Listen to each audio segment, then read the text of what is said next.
नमस्कार। Breaking news में इस वक्त की बड़ी खबर आपको बता दें कि बांकीपुर उपचुनाव अब काफी ज्यादा दिलचस्प होता जा रहा है। मुकाबला काफी ज्यादा रोचक हो चुका है क्योंकि यहां से जो बीजेपी के पहले उम्मीदवार थे अभिषेक कुमार सिन्हा, उन्होंने कल अपना नामांकन वापस ले लिया। तो अब ऐसे में ये खलबली मचने लगी है कि आखिर इसके पीछे की इनसाइड स्टोरी क्या है, आखिर क्यों अभिषेक कुमार सिन्हा ने अपना नाम वापस लिया और बीजेपी अगला दाव अपना क्या चलना चाहती है। तो इसी पे ज्यादा अपडेट के साथ मेरे साथ मौजूद है मेरे सहयोगी नवेंदु। तो आखिर क्या है इसके पीछे की सीक्रेट स्टोरी? देखिए, अब बड़ी खबर सामने आई है कि अभिषेक कुमार सिन्हा ने नॉमिनेशन जो वापस लिया उसके पीछे का कारण क्या था। तो बहुत सारी बातें बताई गई। पहले कहा गया कि पारिवारिक कारणों से उन्होंने अपना नाम वापस ले लिया, लेकिन अब जो खबर आ रही है उसके मुताबिक अभिषेक कुमार सिन्हा के पिता रविंद्र प्रसाद सिन्हा चारा घोटाले में दोषी पाए गए थे और उन पर मुकदमा चला था। तो ऐसे में बीजेपी जिस उम्मीदवार को आगे बढ़ा रही थी, अगर नॉमिनेशन की तारीख खत्म हो जाती 13 तारीख, उसके बाद क्या जब मुकाबला सीधा प्रशांत किशोर बनाम अभिषेक सिन्हा का होता तो पीके इस मुद्दे को जोर शोर से नहीं उठाते? क्या वो सीधे बीजेपी को भ्रष्टाचार के साथ नहीं जोड़ते? क्या वो ये नहीं कहते कि बीजेपी ने एक ऐसे व्यक्ति को टिकट दिया है जिसके पिता चारा घोटाले में दोषी थे? मेसर्स लिमिटेड नाम की एक कंपनी है, उसी में वो मैनेजर थे और कहा जा रहा है कि उन्होंने करोड़ों की हेराफेरी की थी। तो ऐसे में ये बहुत ही गंभीर आरोप है क्योंकि चारा घोटाले में लालू प्रसाद यादव, बिहार के पूर्व मुख्यमंत्री, जेल जा चुके हैं और अभी इस मामले में आप देखिए कि लालू प्रसाद यादव बाहर हैं जेल से।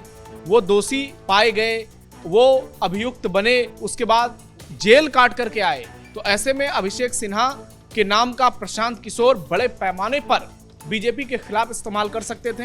दूसरी, उन्होंने जो अपने हलफनामे में अपनी पढ़ाई के बारे में जानकारी दी थी उसमें कहा था कि 10वीं पास है, लेकिन अब खबर आ रही है कि उनके सर्टिफिकेट में भी कुछ गड़बड़ी है।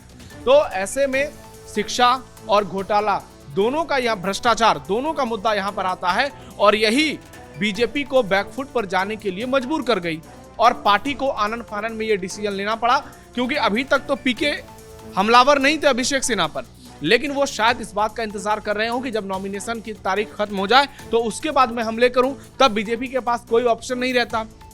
तो ऐसे में ये चुनाव दिलचस्प होता जा रहा है और बीजेपी को इस बात का एहसास हो गया कि सामने प्रशांत किशोर का वो चेहरा है जो बिहार में पिछले कुछ समय से लगातार मेहनत तो कर ही रहे हैं, माहौल भी बहुत ज्यादा बना रहे हैं। तो ऐसे में पीके के सामने क्या अभिषेक बंटी टिक पाते?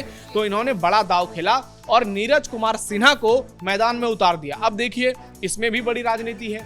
नीरज सिन्हा कायस्थ जाति से, इससे पहले अभिषेक कुमार सिन्हा कायस्थ जाति से और नितिन नवीन जिनकी ये सीट रही है वो भी कायस्थ जाति के हैं। यानी पटना का जो बांकीपुर सीट है, जो कभी पटना वेस्ट हुआ करता था, वहां पर 35-40 सालों से कायस्थ विधायक चुनाव जीतते आ रहा है। उसका एक बड़ा कारण है कि करीब 14-15% वहां पर कायस्थ वोटर हैं।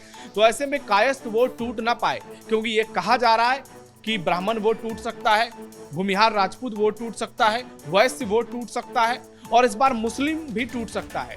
दूसरी तरफ आरजेडी बेहद कमजोर नजर आ रही है। तो क्या आरजेडी के वोटर्स को यह लग जाएगा लास्ट मोमेंट पर कि यदि हम अपने कैंडिडेट को वोट देंगे तो बीजेपी को फायदा हो जाएगा, ऐसे बढ़िया है कि प्रशांत किशोर को वोट दे दो?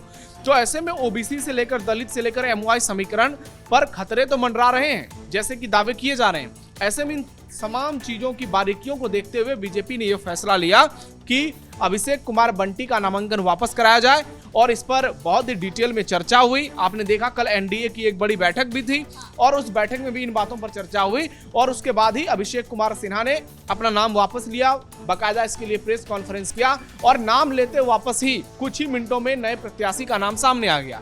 यानी सब कुछ पहले से प्लान था। बीजेपी इस बात को समझ गई थी कि ये जोखिम भरा स्टेप था और इससे पार्टी को जोरदार झटका लगता, इसलिए पार्टी ने बैकफुट पर जाना ही मुनासिब समझा। अब देखना यह होगा कि प्रशांत किशोर बनाम नीरज सिन्हा की लड़ाई कितनी रोमांचक होती है, क्योंकि दूसरी तरफ प्रशांत किशोर लगातार ये दावा कर रहे हैं कि बीजेपी डर गई। जनस्वराज की ओर से कहा जा रहा है कि बीजेपी अब जो है वो हारने वाली है चुनाव। तो ऐसे में चुनाव बहुत दिलचस्प होता जा रहा है और जो 3-4 लोग चुनाव में लड़ रहे थे, कॉन्टेस्ट कर रहे हैं, अब मुकाबला सीधे तौर पर पीके बनाम नीरज सिन्हा का हो गया है। इसलिए अब देखना यह होगा कि आगे चलकर प्रशांत किशोर क्या अभिषेक सिन्हा के मुद्दे को फिर से उठाते हैं, क्योंकि यह बीजेपी के लिए झटका तो है और पीके इसको मुद्दा बनाएंगे, लेकिन हकीकत यह भी है कि समीकरण बीजेपी के साथ है, नरेंद्र मोदी का चेहरा है उनके साथ और सरकार एनडीए की है बिहार में, तमाम जातीय समीकरण उनके साथ है। ऐसा नहीं कि प्रशांत किशोर तुरंत चुनाव जीत जाएंगे, लेकिन ये कहना इतना भी आसान नहीं है कि पीके चुनाव हार ही जाएंगे, क्योंकि हमने योगी आदित्यनाथ के क्षेत्र गोरखपुर को देखा है। जब योगी जी वहां से आ गए थे तो वहां उपचुनाव हुआ तो बीजेपी हार गई, जिसकी कल्पना किसी ने नहीं की थी। तो ऐसे में राजनीतिक उलटफेर कभी भी हो सकता है, माहौल कभी भी बदल सकता है। इस बार 243 सीटों के लिए चुनाव नहीं है, केवल 1 सीटों के लिए चुनाव है। और बहुत सारे लोग ऐसे हैं जो कह रहे हैं कि हम बीजेपी से नाराज हैं, इसलिए प्रशांत किशोर को जिताएंगे। और प्रशांत किशोर कह रहे हैं कि आप हमको जिताइए, 242 एमएलए के नाक में दम कर देंगे, यानी एक हमको जिताइए, उसके बाद हम आपके तमाम मुद्दों को उठाएंगे। तो क्या ये बात वोटर्स तक पहुंचेगी? क्या ये बात वोट में तब्दील होगी? और जब लोग ईवीएम का बटन दबाएंगे तो क्या लास्ट में पीके के नाम की मुहर लगाएंगे? लेकिन इस उलटफेर के बाद कहीं ना कहीं प्रशांत किशोर भी काफी ज्यादा कॉन्फिडेंस नजर आ रहे हैं। वो तो खुलेआम कह रहे हैं कि ये डर गए हैं बीजेपी वाले, इसलिए उन्होंने अपना जो कैंडिडेट था उसका नाम वापस ले लिया। तो क्या प्रशांत किशोर के लिए अब आगे का जो मैदान है वो साफ होता भी नजर आ रहा है? देखिए, आगे का मैदान साफ पूरी तरह से नहीं होगा, क्योंकि बीजेपी अगर 35 साल से जीत रही है तो वो उसका मजबूत किला है और इसको इतनी आसानी में लेना नहीं चाहिए। क्योंकि आप देखिए, अगर चेहरे के आधार पर ही लोग बीजेपी को वोट देते तो क्या बीजेपी को 2014 में इतनी सीटें आती?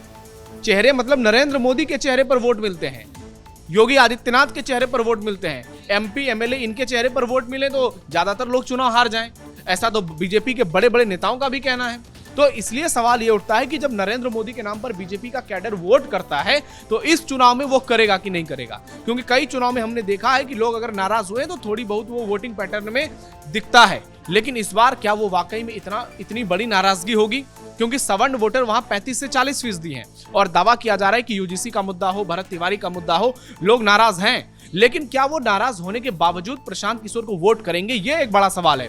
पीके की तरफ से लगातार दावे किए जा रहे हैं और जनसुराज का जो चुनावी कैंपेन है उस पर अगर नजर डालिए तो बहुत प्रोफेशनल तरीके से वो लोग चुनाव प्रचार कर रहे हैं। और प्रशांत किशोर के लिए अभी मुकाबला इसलिए थोड़ा सा आसान है क्योंकि आप देखिए कि उनको सिर्फ एक ही कॉन्स्टिट्यूएंसी में घूमना है, मेहनत करना है। अभी समय भी है, आज 11 तारीख है, 30 तारीख को वोटिंग होनी है, 17-18 दिन का वक्त बचा हुआ है, क्योंकि 28 तारीख तक तो चुनाव प्रचार होगा ही होगा आचार संहिता के नियम के मुताबिक। तो ऐसे में अब प्रशांत किशोर के लिए राहें पहले से जरूर आसान हो गई है।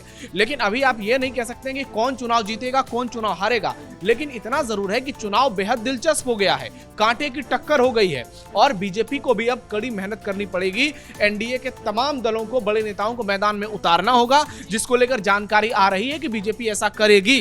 क्योंकि अगर बड़े बड़े नेताओं को नहीं उतारा जाएगा, अगर जातीय समीकरण वाले नेताओं को नहीं उतारा जाएगा तो फिर दिक्कत होगी। खबरें आई कि बीजेपी सवर्ण वोटरों के लिए गिरिराज सिंह, मिथिलेश तिवारी, विजय सिन्हा, विजय चौधरी, इन लोगों को आगे करेगी और इनकी ज्यादा से ज्यादा सभाएं लगाएगी। वहीं खबर यह आई कि वैश्य वोटों में टूट को लेकर संजय जायसवाल, दिलीप जायसवाल, संजय सरावगी, इन लोगों को आगे लाया जाएगा। दलित चेहरे के तौर पर बहुत सारे चेहरे बिहार में हैं। अभी देखिए, सीवेश राम को राज्यसभा का उम्मीदवार बनाया गया बीजेपी की तरफ से और वो चुनाव जीत गए।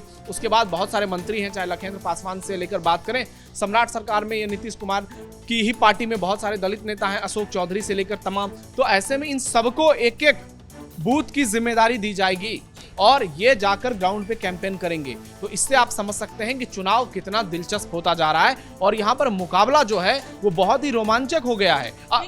खबर ये भी आ रही है नविंदु के तेज प्रताप यादव अब ये भी भविष्यवाणी कर रहे हैं कि सम्राट चौधरी और नीतीश कुमार में खटपट होने वाली है और बहुत बड़ा झटका मिलेगा सत्ता पक्ष को। देखिए, तेज प्रताप यादव बिहार की सियासत के वो शख्स बन गए हैं जो कब क्या बोल देंगे ये उनको भी मालूम नहीं है। उनकी बात की गंभीरता का अंदाजा आप इस बात से लगा सकते हैं कि तेज प्रताप यादव कभी कुछ बोलते हैं, कभी कुछ बोलते हैं, गीता पर कसम खाते हैं हाथ रख के कि कभी आरजेडी में नहीं जाऊंगा, फिर वो जिस तरीके से बयानबाजी करते हैं, भाई का साथ मांगते हैं। तो ऐसे में समझ में आता है कि तेज प्रताप यादव जो है बहुत सारी उलझनों में फंसे हुए हैं।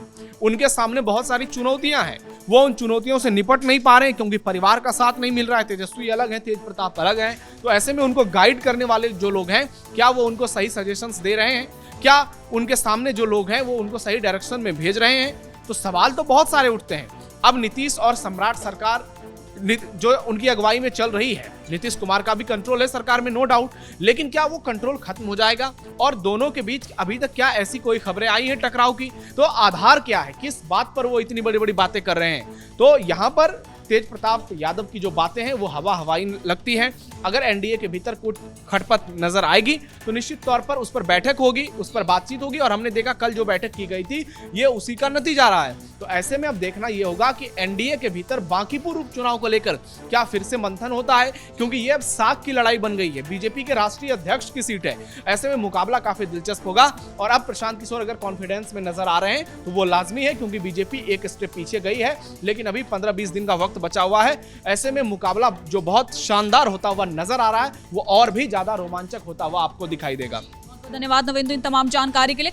तो कुल मिलाकर आपको बता दें कि बांकीपुर उपचुनाव लगातार दिलचस्प होता जा रहा है। मुकाबला काफी ज्यादा कड़ा हो गया है, क्योंकि यहां से जो बीजेपी के पहले उम्मीदवार थे उन्होंने अपना नामांकन वापस ले लिया है। ऐसे में प्रशांत किशोर अब लगातार एक्टिव नजर आ रहे हैं और कहीं ना कहीं बीजेपी को अब वो टारगेट कर रहे हैं। तो फिलहाल के लिए ब्रेकिंग न्यूज में इतना ही। कैमरा पर्सन राजकुमार के साथ मैं सृष्टि शाह।